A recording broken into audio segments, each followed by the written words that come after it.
ఏంటి అనసూయక్క ఏదో పైత్యం పట్టిన మాదిరి మాట్లాడుతుంది? కాకి నీకో విషయం చెప్పాలే. రాత్రి అనసూయకి కోకి కనిపించిందంట.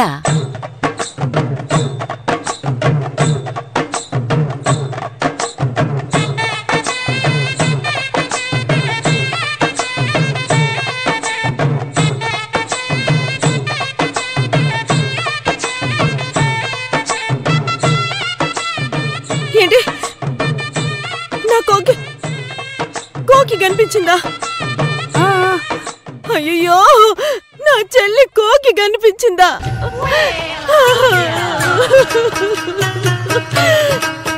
అయ్యో, దాన్ని చూసి 11 ఏళ్ళైపోయింది. చిక్కిపోయిందా? ఇంకా లావుగైందా? దానికి తినిపిస్తే తప్ప తినడం కూడా రాదు. దెయ్యం కనిపించిందని నేను భయపడి చేస్తుంటే అదెలా ఉందని అడుగుతావేంటి? ఎంతైనా అది నా చెల్లెలి కదా, ఎలా ఉందో అని అడిగానంతే. కాకి 11 ఏళ్ల క్రితం చనిపోయిన నీ చెల్లెలు అనసూయకి ఎందుకు కనిపించిందంటావు? ఎందుకు కనిపించిందో తెలీదు కానీ కనిపించిన తర్వాత ఏమవుతుందో తెలుసు. ఏమవుతుంది? ఏమవుతుంది?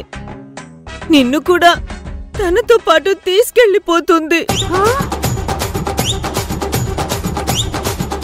పర్వాలేదులే అనసూయ, నువ్వు కూడా ఎంచక్క నల్ల డ్రెస్ వేసుకోవచ్చు.